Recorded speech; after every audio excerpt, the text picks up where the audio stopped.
Hey class, Prof JC here. We are on week 6, and I think I said week 6 on accident last week, and I actually meant this week. So we're last week was week 5. We're on week 6 this week, and we're looking at this topic from the book again that we've been in, optional book that you could have purchased. John Maxwell, Everyone Communicates, Few Connect. And this week we're talking about 5 ways to keep it simple. 5 ways to keep it simple. Every single one of us have been in a meeting at some point in our life. We've been in some kind of a meeting. Maybe you go to church, maybe you've listened to a pastor, or you've listened to a spiritual leader, and they talk about something and they make it much more difficult than what it needs to be. Okay? And really the most important job of the leader in communicating is to really keep things as simple as possible. And I think of, the fact that we're a faith-based university, and I think of the greatest example of a great communication would be Jesus Christ. And when you read Jesus Christ, when you read about him, what he does most often is he tells stories, and then he provides simple concepts from those stories. Okay, and so we're going to talk about that in some of these videos that we have upcoming here in terms of our communication with other people. But this is a person, whether you're faith-based or not, you've got to respect the fact that this gentleman spoke, and there were words written that he spoke, and 2,000 years later, over 2,000 years later, there are still over 2 billion people on planet Earth that follow his teachings.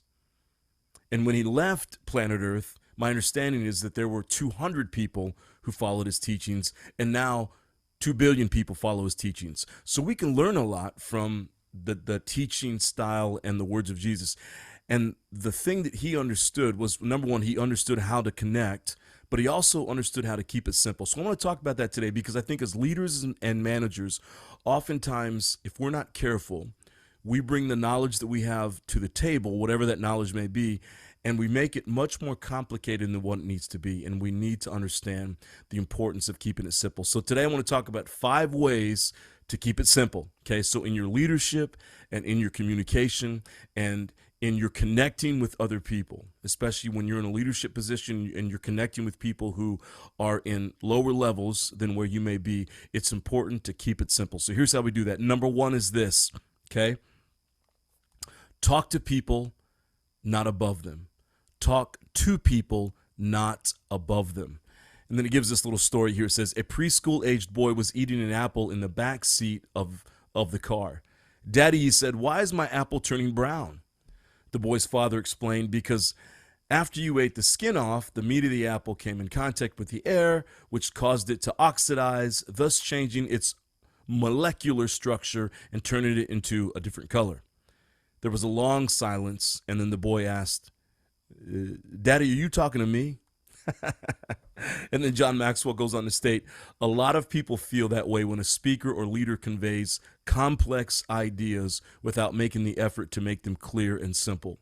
And then he says this, I know I've sometimes felt that way as a listener. When this occurs, it means the communicator doesn't understand that shooting above people's heads doesn't mean you have superior ammunition. It means that you're a lousy shot. This goes back to what we consistently have talked about in this course. In this idea of leadership and this idea of communication, it's never about you. And so I tend to find that people like to do this when they get on platforms, and I've heard pastors do this, I've heard speakers do this, I've heard leaders do this, I've heard teachers do this, professors do it. They have this certain knowledge, and because they're still insecure, they wanted to make it about themselves. So they get up in front of a bunch of people and they're spitting all kinds of knowledge and facts and data. Now, sometimes you have to, right? We're in a leadership program, and so it's a lot more about soft skills and kind of the touchy-feely stuff of leadership, which is very important.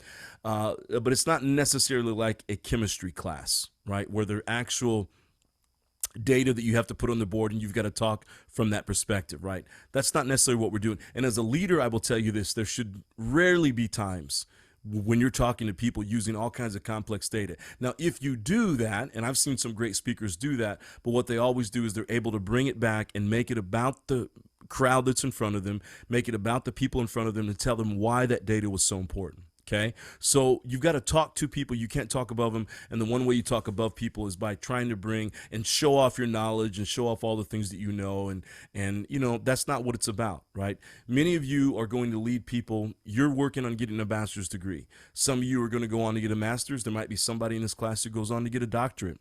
You will be leading a lot of people in your lifetime that have the highest level of education they have is a high school diploma. Okay.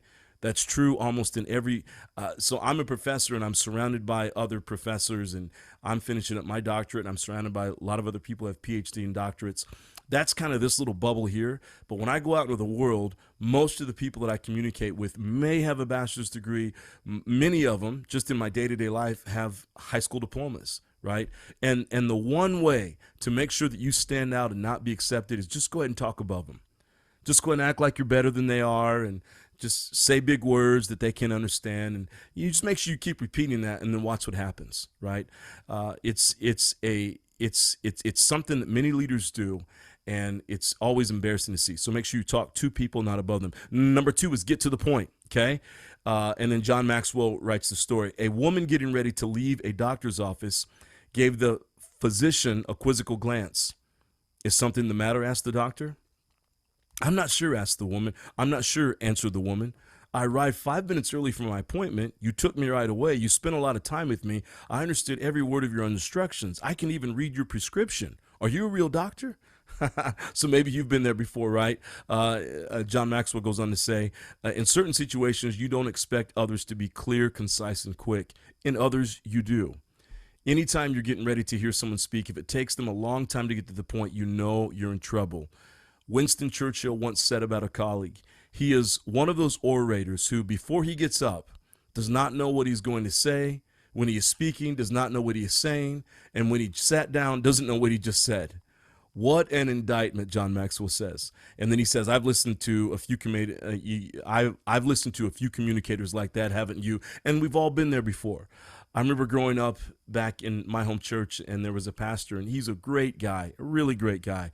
But he would get up, and they would let him talk maybe 3 times a year. And if the congregation heard that this person was talking, we'd do everything we could to, skip that Sunday. He'd get up there and just ramble on, and he'd have no outline. Or if he had an outline, we didn't know what that outline was, and he would just go all over the place, and he was just talk, almost like he was having a conversation with himself.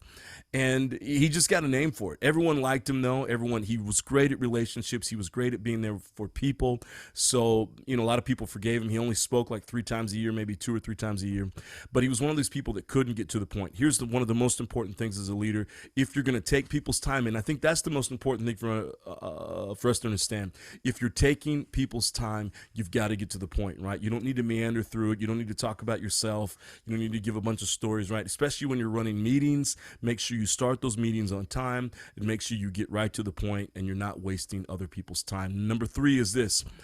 Say it over and over and over and over again. And John Maxwell actually says it right there. He says, say it over and over and over and over again. I remember back when I was in the military, I heard somebody, he was giving a leadership kind of talk, and he was talking to a group of would-be leaders, and he said this, when you've said it, no. He said this. By the time you're blue in the face from saying whatever it is that you're saying, from repeating whatever it is that you're repeating, the people are just now getting it. Okay. So by the time that we're frustrated and we said, I've said it, the people are just now getting it. So it's important for us to understand this. We've got to repeat it. People need to hear it over and over again. John Maxwell says this, good teachers know that the fundamental law of learning is repetition. Someone once told me that people have to hear something 16 times before they believe it. 16 times, right? That means you as the leader have to be communicating it 16 times. That seems extreme, yet I do know that repetition is essential in communication if you want people to understand and buy into what you're saying. I can't stress this one enough. You've got to repeat what you're saying. Some of the greatest frustration that you're going to find in any organization is the fact that people are saying they didn't know, they didn't understand, they didn't know exactly what the instructions were, they didn't know what the vision was, they didn't know what the outcome needed to be. And you as the leader, you're sitting there thinking, how in the world do you not know? I've said it, 10 times. 12 times. Well, what this is saying is actually you need to say it 16 times to the same group of people, right? And if you have different groups of people, you have different people who are kind of coming in, then it's got to be 16 times for all those different groups of people. You've got to repeat it and repeat it and repeat it. That's one of the most important things, is make sure you're saying it over and over and over again. Number 4 is this: say it clearly, okay? The great Cunard liner, Queen Mary, was originally to have been given a different name. The original intention was to christen the ship Queen Victoria. However, when a Cunard official was dispatched to Buckingham Palace to inform George V of the choice, the official wasn't clear in his communication. He told the king that the company had decided to name the imposing new vessel after the greatest of all English queens. "Oh," the delighted monarch exclaimed, "my wife will be so pleased," thinking he meant her. The Cunard official didn't have the courage to correct the king's mistake, so he instead went back to the Cunard offices, explained the situation, and the ship was renamed Queen Mary. Okay, communication is important. You've got to say it clearly, and in this case, right, not only saying it clearly, but having the courage to, you might have to go back and correct something that wasn't clear, right? That's part of clarity as well. But really saying it clear, and it doesn't necessarily mean enunciating your words, and it might mean enunciating your words. That's not a bad idea as well. But really, it's the importance of just of being very clear with what you're saying. Oftentimes in academic writing, people will say things like, they'll mention a sentence and they'll say, "it was like this." And I'm sitting there, well, what is it and what is this? Right? So one of the things we have to learn as leaders is we can't say random statements that say, well, it made me upset. Or because it was done this way, it made me upset. People will use that actual sentence. Because it was done this way, it made me upset. Well, what was it? Because it was done, because what's the it? And then when you say because it was done this way, well, what's this way? And I find a lot of times in communication with people, I'll have to ask those questions. Well, what is it and what is this way, right? Because I need to know, if you're frustrated about something, I need to know exactly why you're frustrated. So we need to be really clear about it, okay? So just make sure when you're communicating to other people, you're very clear. If you have kids, you understand this, right? I've got kids, and I have to repeat over and over and over and over again. And number 5, or final one in this video, is this: say less, say less. John Maxwell says this: "Recently, I was on tap to speak at a program that had been overscheduled, and as a result was running far behind schedule. As the clock ticked away and my time to speak approached, I could see that the host was getting anxious. As I got ready to go on stage, he nervously explained that my slot, which was originally scheduled for an hour, had been reduced to only 30 minutes. I made light of the situation and tried to reassure him by saying, 'Don't worry, I'll give my pizza speech. If I don't deliver in less than 30 minutes, you don't have to pay me.' I made some adjustments on the fly, and everything turned out okay." Look, that's what a great speaker does. That's what a great leader does, right? Say less. Right now, that's an example of one time he had to. Obviously, he was supposed to be, speak for an hour, and there was some poor planning involved with that event, obviously. But I would say this: if you can say it in 5 words, don't use 10. If you can say it in 10 words, don't use 20, right? I am surrounded, again, because I'm in academia. I'm in higher education. I've sat in more meetings than you can imagine that could have been a 20-minute meeting, but it turned out to be a 45-minute meeting or a 60-minute meeting or a 75-minute meeting, because we had to go around and everybody had to say something, and everyone had to give, their own personal opinion and give 5 points on it. And then I've heard people kind of go back and repeat what the other person said, and they'll say, "Well, I don't want to belabor the point," and then they go back and belabor the point.